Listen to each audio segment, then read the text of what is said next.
Okay, so today we are talking about measuring your body fat percentage and why, in most cases, it's a complete and utter waste of your precious time. Because I know you're busy. I know you're maybe struggling to fit your workouts in, trying to worry about meal prep, trying to fit life into what you're trying to achieve at the moment. You're trying to drop some body fat, maybe build some muscle, get in shape, whatever it is you're trying to do. Life is already pretty stressful. You're trying to cram a lot of stuff in. So I don't want you to waste any of that time focusing on inane shit that just doesn't really matter. And this is why body fat percentages are probably, for 99% of you, a complete waste of time. So let's dive into it and find out what the hell I'm talking about. Now, a lot of people, when they come into trying to make a body composition goal, whether it's trying to lose some body fat, tone up, get in shape, whatever you want to call it, the real focus is on body fat percentages. Maybe a lot of questions that have run through your mind is, what's a good body fat percentage to be? What body fat percentage do I need to be to have abs? I'm X% body fat percentage right now. What body fat percentage do I need to be to look great? All of these questions are quite valid because it's often a lot of the lingo that gets talked within the fitness industry, the nutrition industry, is all around body fat percentages, i.e. maybe you want to be single digit body fat percentage to be super lean if you're a guy, maybe under 20% if you're a girl. You want to kind of reach those levels of body fat percentages and you get hung up about the actual number itself. But actually, it's fucking pointless. It really is. And I'm going to explain over the course of this particular episode why that is the case. Now, first things first, body types. Let's talk body types because you've all heard of the phrases mesomorph, endomorph, ectomorph, and all of these different sorts of things, and how body fat percentages may differ and how you might find it's difficult to get to a certain body fat percentage with a certain body type.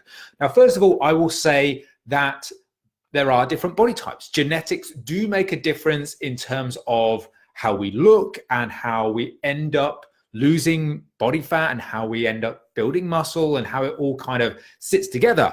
But actually trying to use your body type to influence your nutrition or influence your training is absolute fucking horseshit. It is just made up nonsense. Okay, a person who maybe is predisposed to putting on weight a little bit quicker, maybe they're just, in terms of their surplus, it's just not as great as someone who finds it difficult to put weight on. That's just a genetic thing. You're not actually going to change your nutrition specifically because of your body type, in terms of you're not going to ban this food, ban that food, you're going to incorporate this type of training. That type of approach is absolute bollocks. So just let's get that out of the way. The genetics are a thing, but it's something that actually isn't really going to influence what you do in terms of training and nutrition. Second thing is that body fat percentages are all just estimations and predictions. The only way to really figure out your true body fat percentage is to die and then have your body cut open and somebody to actually look at your body fat.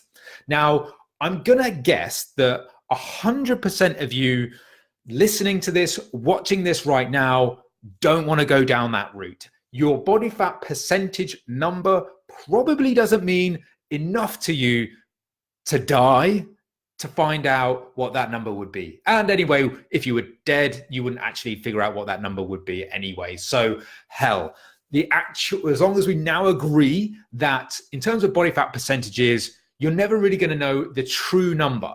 You're only ever going to know a prediction.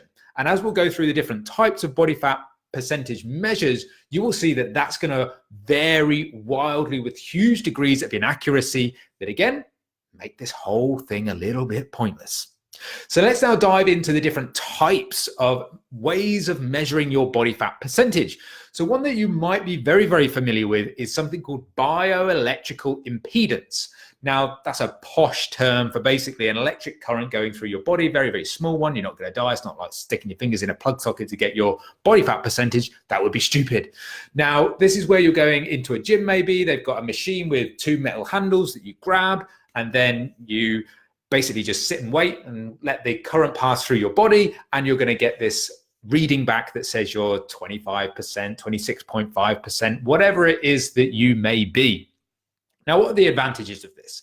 Well, it's actually very, very quick. It's quite cheap, but there's a huge amount of issues with it. Now, it works by the fact that water is effectively a good conductor of electricity, and fat is a bad conductor of electricity. So the more fat you have, the slower that electrical current will pass through your body, and therefore this machine is going to run through some different algorithms and predictions and equations to then calculate, based on all of that information that it's received, what your body fat percentage is actually going to be.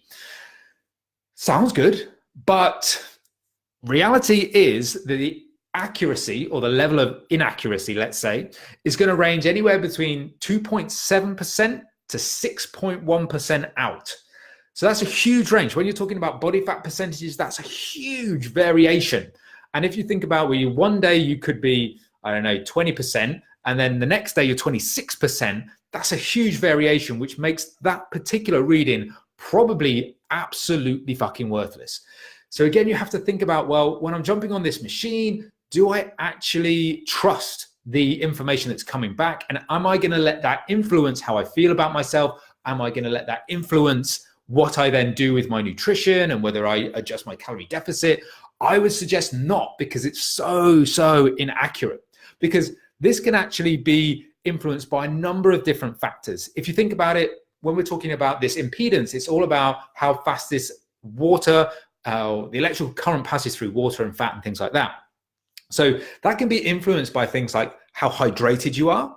It can be influenced by skin temperature. It can be influenced by the temperature of the room. It can be influenced by when you last did exercise.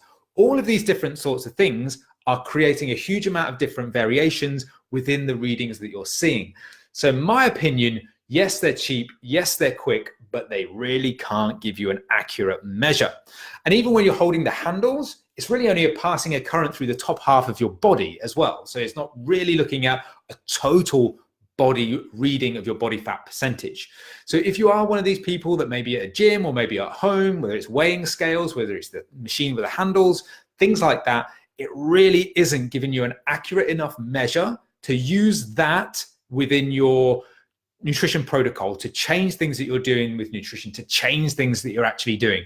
So it's not really something that I would advocate.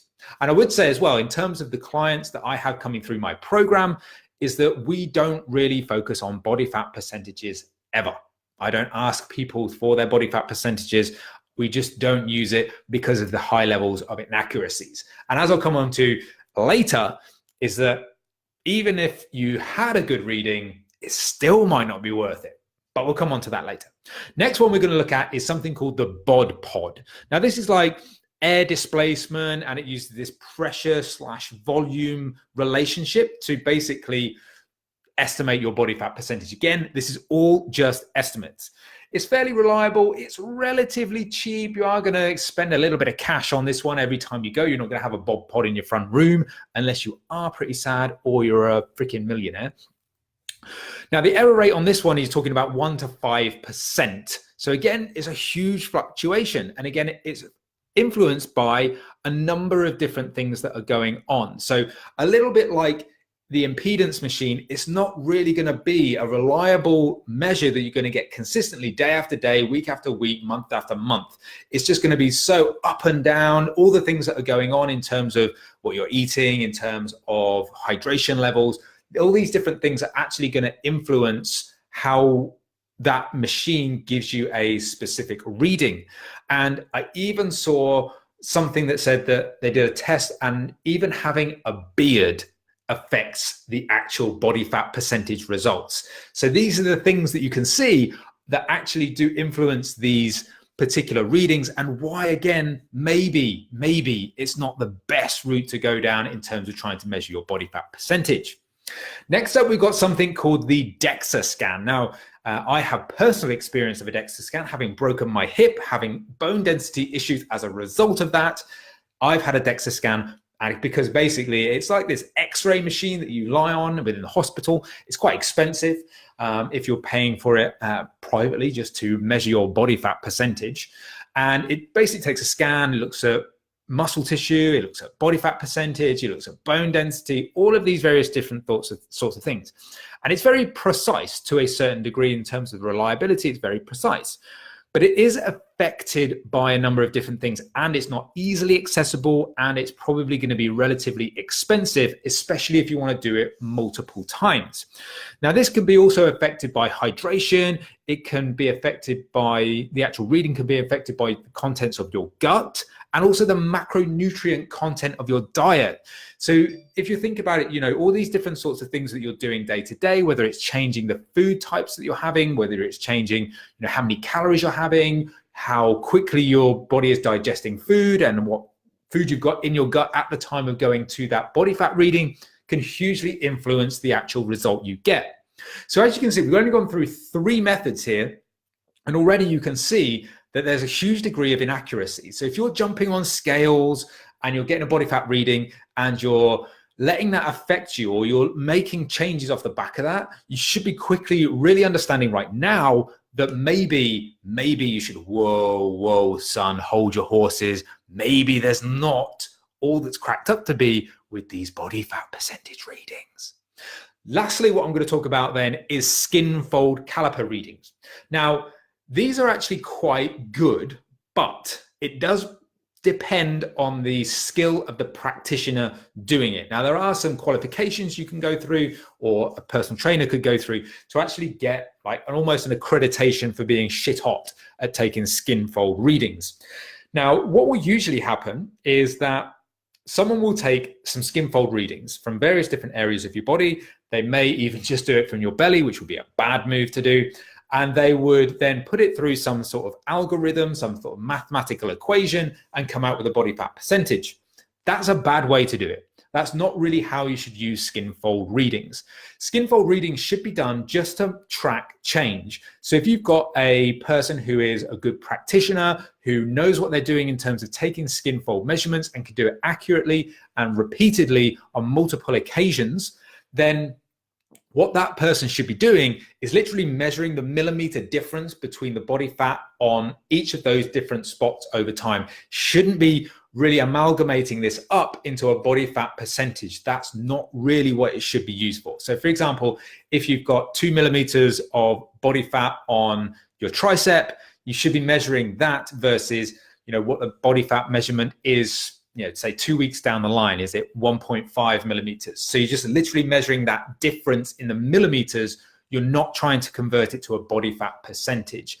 And that's the key thing. So trying to create a body fat percentage from a skin fold caliper is probably going to be inaccurate. It's more about your measuring change. And that's really kind of where we're going to now narrow this down into right now, is what you should be doing instead. So if body fat percentages are hugely inaccurate, they're not very good, even like people get, I used to try and estimate body fat percentages by eye from pictures. That's a bad move. I kind of have now steered completely away from that. So we all make these different sort of mistakes. We always find our own way, and we learn new things, and we learn what's good and we learn what's not so good. So I've been down that route where I've been measuring body fat percentage. You're trying to estimate body fat percentages by look. Again, I've seen the error of my ways. It's not the best thing to do. So here's what you should do.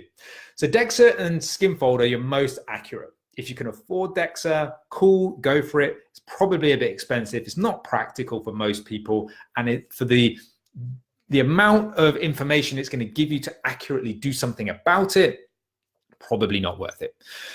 Now, I would also suggest that like single one-off body fat percentage measurements on their own are a bad way to track your progress. So if you're just looking at body fat percentage as your real kind of measure for progress, you really need to be looking at all different things that are incorporated into what actual progress actually means, and maybe using body fat, not body fat percentages, but maybe like your skin fold caliper readings, if you can get them done accurately, as a measure of change. So I would be looking at scale weight. So everyone has a bit of a bad rap on scale weight. And yes, on its own, it is a bad measure. But incorporating it into a holistic view of what you're doing and how you're progressing is absolutely fine. It's a great tool. So use scale weight. Frequent scale weight readings, often averaging over the course of a week, is a great way to approach it. Combine that with progress pictures, because then you can see scale weight, you can see what you look like and see the differences. You can start to see if abs are starting to appear and if your legs are starting to lean out, if your arms are starting to lean out, if your upper body is leaning out, whatever it is that you're kind of really focusing on, you can see that within the progress pictures. You can then add into that skin fold caliper measurements if you're tracking it, if you've got a practitioner, if you've got someone who's good and qualified to be able to do this, you can combine that in. You then don't discount things like actual measuring of your muscles. So for example, you could measure biceps, you could measure your thigh, you could measure your chest, all these different sorts of things. And that is one measure that I get my clients to do. So most people in my online coaching program will look at weight, pictures, and measurements. And included in measurements would also be something like waist and hip. So there is research to show that there is a correlation between waist and hip ratios and your body fat percentage. So if your waist and hip ratio comes down, then it's likely to be your body fat percentage is coming down as well. So if you're tracking all of this information over an extended period of time, you can really start to see what actual changes are happening. Now, even on top of that, this is why I think that body fat percentages just are a complete waste of time right now. Because with the degree of inaccuracy that they have, if you look in the mirror and you're really lean, let's say that you're not a competitor, you're not trying to get on stage or anything like that. If you look at yourself in the mirror and you like what you see, you've got an awesome set of abs, you look great, you feel great, and then you stand on a machine and it tells you you are 10.5% body fat. Brilliant. You're top of the world. You wanted to be this sort of close to 10% body fat. You wanted to have abs. You wanted to look great. You've achieved it. Awesome. Now I send you for a Dexa scan or something like that, and it comes back and it tells you you are 15% body fat. Are you now upset because you're 15% body fat? Well, you shouldn't be, because you like the way you look. You like your abs. You like the way you feel. You like what you see when you stare at yourself in the mirror. That is a much better target. You want an actual specific look. In reality, you don't give a shit what your body fat percentage is. In reality, you just want to look a certain way, and that's different for everybody.